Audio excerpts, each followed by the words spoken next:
Tutte le città hanno perso presenze, voti, votanti. Matera ha mantenuto alta l'orgoglio, l'appartenenza, dimostrando democraticamente di andare innanzitutto a votare e quindi vanno tutti ringraziati. Grazie elettori di Matera.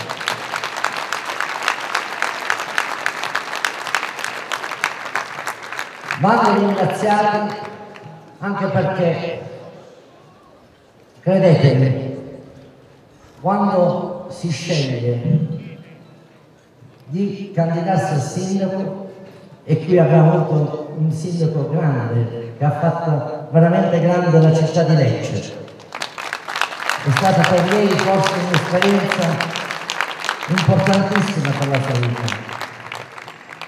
ma quando si scende in campo con un gruppo di amici liberi, giovani, senza avere potere, e ci si scontra con chi invece ha vere armate fatte di grandi favori, di grandi concessioni, di grandi incarichi, di grandi postazioni concesse in questi lunghissimi anni di potere, e quando ci si scontra con chi dovrebbe essere il contrattare di questo potere, credetemi, non era semplice, e pensavamo di partecipare per una questione di orgoglio, di appartenenza a una competizione leale e trasparente.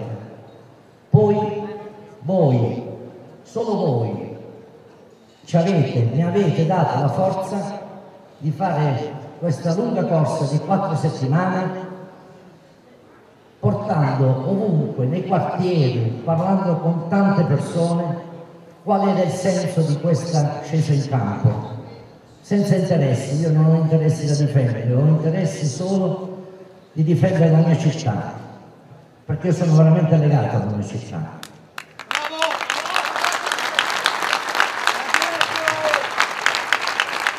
E voi avete fatto una grande cosa.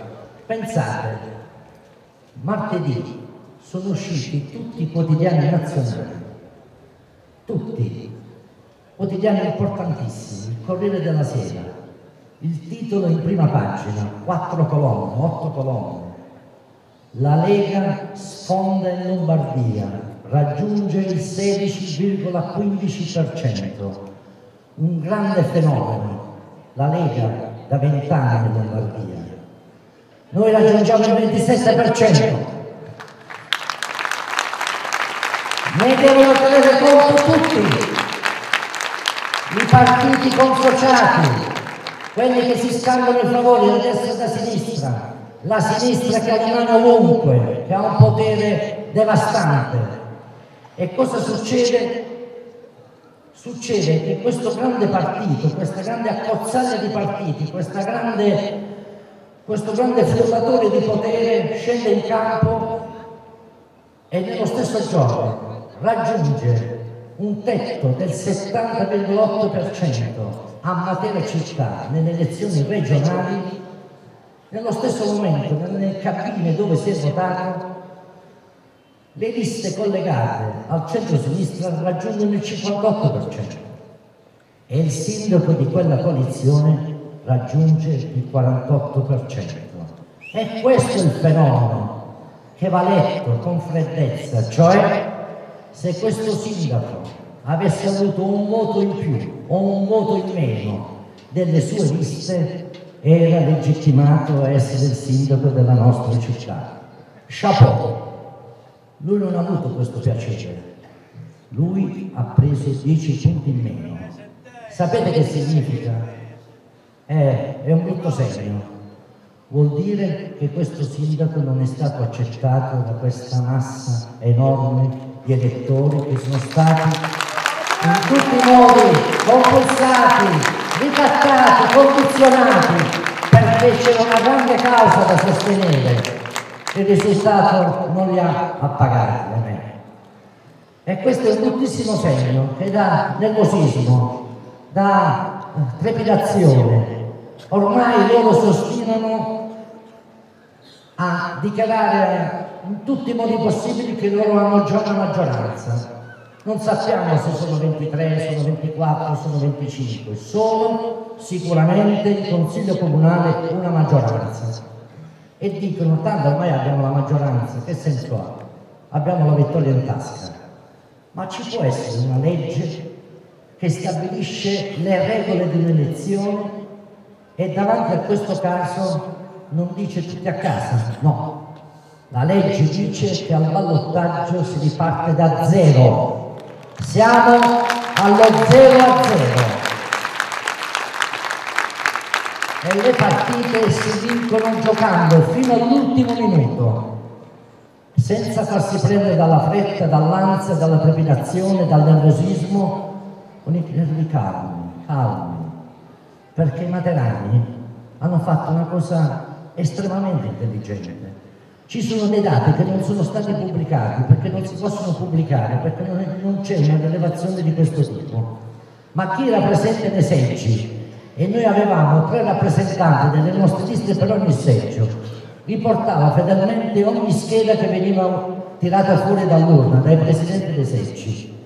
Ed è successo un fenomeno stranissimo, di cui devono essere fieri tutti gli altri candidati sindaci.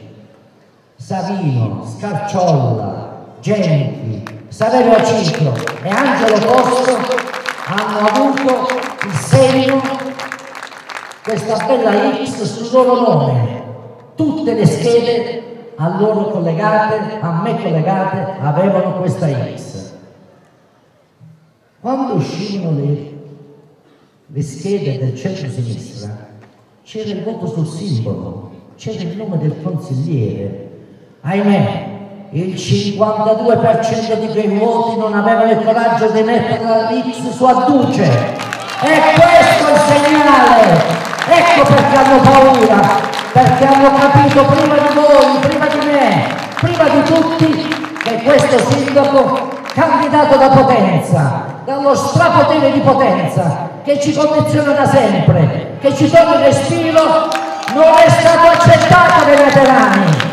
Se non l'avrebbero votato al primo turno, avrebbero messo anche gli altri il voto al 100%, al 48% ha avuto la X su. Ecco perché la partita è aperta.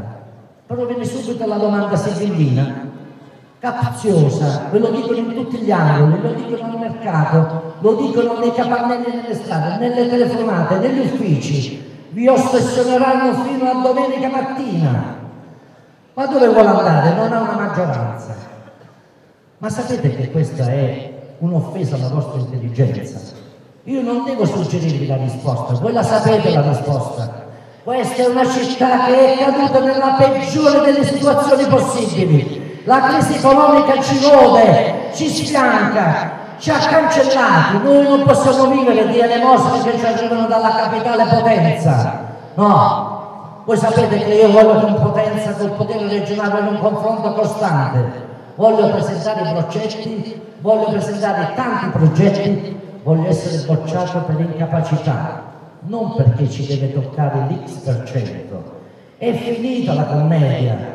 A Matera deve toccare 1/3, perché la popolazione della provincia di Matera pesa 1/3. Ma stiamo scherzando. Noi abbiamo emergenze che loro non immaginano nemmeno. Questa città, voi lo sapete, fra qualche settimana si ritrova ai 2200 cassi integrati, si ritrova in mobilità. Il mondo del salotto lo hanno ammazzato, non hanno fatto nulla per risolvere un problema così grave. Lo abbiamo detto tante volte, lo ripeteremo fino alla fine. Ma quale soluzione propongono? La filiera, la politica di sistema, regione, provincia, comune, enti collegati, tutti figli della stessa mamma politica. No, noi vogliamo il confronto, noi vogliamo capire che cos'è la buona politica, non cos'è la politica della soffocazione, del ricatto, del condizionamento.